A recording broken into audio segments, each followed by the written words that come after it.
গরম গরম। গরম বয়স্ক মানুষদের সব সময় এরকম গরম ভাত দিতে হয়, ধোয়া ওঠা। কারণ তাদের শরীরের জন্য এটা খুব ভালো, টাটকা জিনিস, পেট ভালো থাকে। আমরা যে ফ্রিজ থেকে নামিয়ে খাবার খাই, এগুলো খাওয়া অতটা উচিত নয়। গরম করা খাবারও খাওয়া উচিত নয়। এই আমার শ্বশুরমশাইকে এইভাবেই রাখি, একদম গরম গরম খাবার। তার মেনুতে দেখুন, এই যে কুদরি আলু ভাজা। ওনার প্রায় 96 বছর হবে ভাদ্র মাস আসলে, 95+। এইভাবেই ওনাকে রাখা হয়েছে বলে সুস্থ আছে।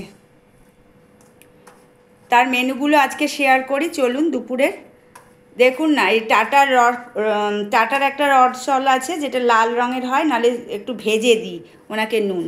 অল্প সামান্য হাই প্রেশার, আর কোনো রোগ নেই। একটু থাইরয়েড, রোজ প্রেশার আর থাইরয়েডের ওষুধ খান, না খেলেও কোনো ব্যাপার নয়, কিন্তু ডাক্তারের কথা মতন ওনাকে এটা দেওয়া হয়। আর কোনো ওষুধ চলে না, ভগবানের দয়ায় সুস্থ আছে। সেবা, মানে সেবা বলতে কি, নিজের কাজ নিজে করতেই পারেন। মানে রান্না করে দেওয়া, এগুলো করে দিতে হয়, ভাত বেড়ে দেওয়া। আর সোডিয়াম পটাশিয়ামটা একটু কমে যায়, সোডিয়ামটা, নুন যেটাকে বলে। রোজ ওনাকে, রোজ না পারলেও একটা করে ডাবের জল, নুন চিনির জল, এগুলো দিতে বলেছে। বেশি ওষুধ বিষুধ এই বয়সে না খাওয়ানোই ভালো। সেই জন্যে চলুন, মেনুটা গরম গরম ভাত, কুদরি আলু পেঁয়াজ দিয়ে ভাজা, ফুলকপির তরকারি। আমাদের বাড়িতে ফুলকপিটা খুব হয়, 12 মাস তো এখন পাওয়া যায়। বাটা মাছের গাছের ডাঁটা দিয়ে ঝোল, চাটনি। উনি দই খান না। এই হচ্ছে ওনার দুপুরের মেনু।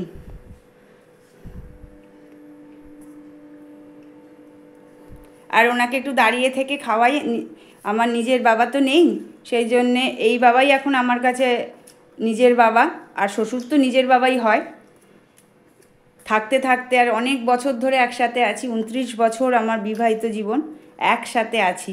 সুতরাং কখন যে সেও আমাকে মেয়ের মতো ভালোবাসে, আমিও তাকে নিজের বাবার মতো ভালোবাসি। আমার নিজের যেহেতু বাবা মা নেই, একটা ভাত কোনো জায়গায় পড়তে পারবে না, দেখুন, খুঁজে খুঁজে বার করে নিয়ে আসবে।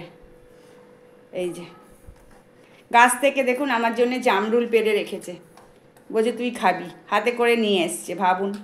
আর এখন ঠিক 11টা 10-15 হয়, তিনি 11টা থেকে 11:30টার মধ্যে খেয়ে শুয়ে পড়েন। রাতের খাবারটাও 6:30 সন্ধে, তাই তো? কি? খেয়ে দূরে নেই। কেন, খাও ফুলকপির তরকারি একটুখানি, সবই খেতে হয় পদ, আস্তে আস্তে খাও। এখন আর খেতে চান না বেশি, বয়স হচ্ছে তো।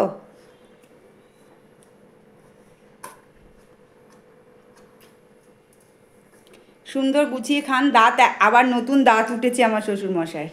প্রত্যেক দিন ওনার মেনুটা শেয়ার করি আপনাদের সাথে, কি কি খাওয়ানো হয়।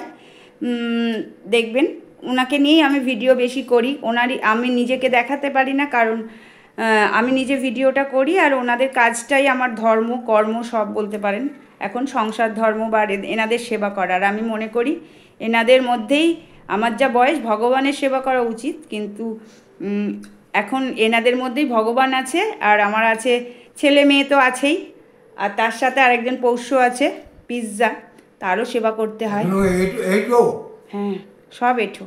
সব। হ্যাঁ, যাকগে, শুভ দুপুর, শেষ করলাম ভিডিওটা। সবাই ভালো থাকবেন আমার ইউটিউব আমি বন্ধুরা। এত করিনি অবশ্য। আচ্ছা,